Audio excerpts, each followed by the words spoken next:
Should we let our clients fight, if they're a couple, in the session? Well, there's a lot of things to consider. What does that do to you? A counsellor friend of mine said she gets traumatised if people are fighting in front of her, so she tries to keep a lid on it. That's fair. You certainly don't want to lose your objectivity in the conversation. But the other side of things is you can learn a lot from someone having a conflict in front of you. At CCEF, they used to say that the counselling room is like a lab, and you get to see what's going on in your lab. Personally, I hate conflict, but I find it is good to put up with it for a little while so you can actually assess the dynamic as it's happening. It's a very useful thing. In a couple of minutes of conversation, you can probably glean more information than you would otherwise. CCEF also said, remember that what you're seeing in the session is probably only a 50th of what happens in real life.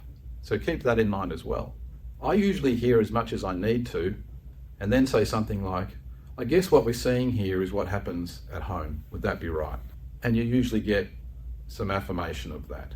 So in summary, I think it's not bad to let it happen a little bit, not for too long, and certainly not at highly elevated levels. I once asked a young lady who was getting highly elevated with colourful language to tone it down, because the environment that we were in, which was an office area, we had our own office, but it had other offices around, it wasn't courteous to the other people around. And that if it carried on, that I would have to finish the session. She couldn't control herself. It got very escalated with a lot of language, and I asked her to leave. She furiously left. She slammed the door so hard that the walls shook.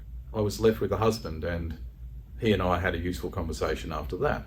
She came back a week later by herself and said to me that I should get a premises that was appropriate for counselling, because if she wasn't able to express herself properly, then how could we do proper counselling? I've only ever had to ask once whether we should call the authorities. That was when an antagonistic mother-in-law wouldn't listen to her husband, who was remonstrating with her to stop what she was doing, and it was all getting out of hand, and I said, perhaps it would be time to end the conversation. She agreed, because clearly it wasn't getting her anywhere, she thought, and so she got up and left. But she'd hardly got out the door before she turned around and come back and said, actually, I'm not leaving. I said, if you don't leave, we may have to call the authorities. And she sat stubbornly there and said, go on then. I was prepared to do that, but the people around convinced her that that wasn't the appropriate way to go. So you'll see all sorts of different things, I expect. I appreciate people's consideration if they are having a bit of a conflict in the session, that they don't let it escalate too high, and that they're respectful if you say something like I said before, which is, I guess this is what it looks like at home.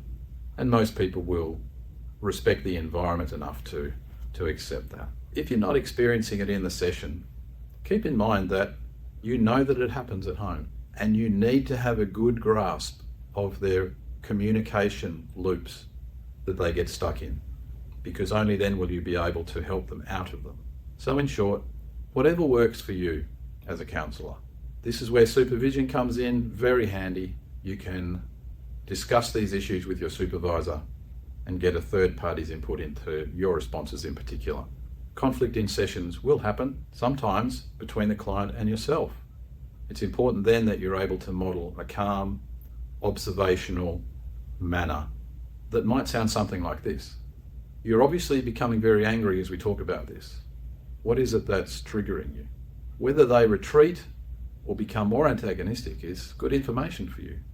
That response that they've given to you will reflect how they respond to other people, and even to God, actually. And as biblical counsellors, that's the relationship we really want to be talking about. It's a wonderful opportunity to move them from the horizontal relationship into the vertical relationship they have with God. It's particularly useful if they are of a Reformed theology and they understand that God is sovereign. Why is God allowing these things to happen, and what is He doing in this situation? The late David Pallison would often say, God is good and He is up to something. He also said we have the privilege of explaining to people why things are happening to them. We know that in God's design, we know that God is refining us to bring us to dependence on Him and submission to him. That is the reason suffering, trials, difficulties exist.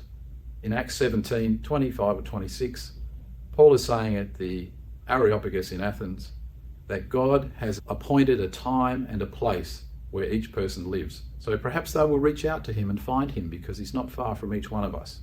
Every time and circumstance in someone's life and in our own lives, even if we're having an uncomfortable conversation, is an opportunity for us to reach out to him and find him. So perhaps after the session, you could take that to the Lord. I encourage you to do that and say, Lord, what were you teaching me?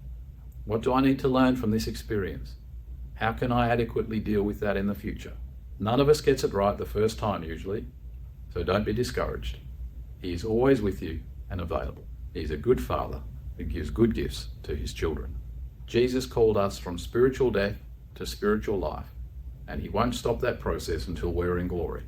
So submit yourself and your circumstances to him and allow him to be your good shepherd.